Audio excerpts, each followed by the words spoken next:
ಶುದ್ಧೀಕರಣ ಮಾಡಿರಿ, ನೀರು ಕುಡಿದ್ರೆ ಶುದ್ಧೀಕರಣ ಮಾಡಿರಿ. ಹಿಂದೆ ನಮ್ಮ ಇತಿಹಾಸದಲ್ಲಿ ಬಂದು ಹೋಗಿಬಿಟ್ಟಿದ್ದಾವೆಲ್ಲ.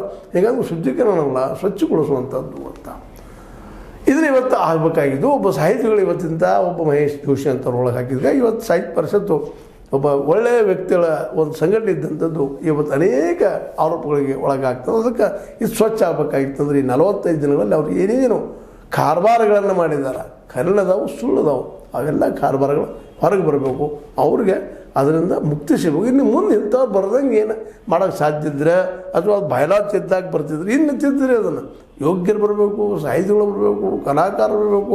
ಅದಿದ್ದರೆ ಏನು ಬೇಕಾಗಿಲ್ಲ.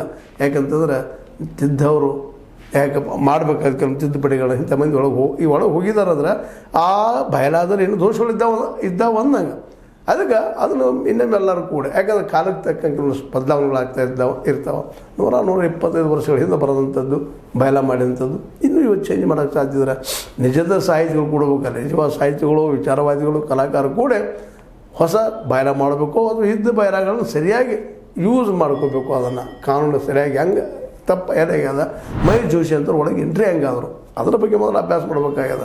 ಅಂಥವ್ರು ಇನ್ನು ಮುಂದೆ ಎಂಟ್ರಿ ಆಗಿದಂಗೆ ಅದಕ್ಕೆ ಒಂದು ಏನು ಹಚ್ಬೇಕಾಗ್ಯದ, ನಿಮ್ಮ ಒಂದು ಬೀಗ ಮುದ್ರೆಯನ್ನು ಹಾಕಬೇಕಾಗ್ಯದ.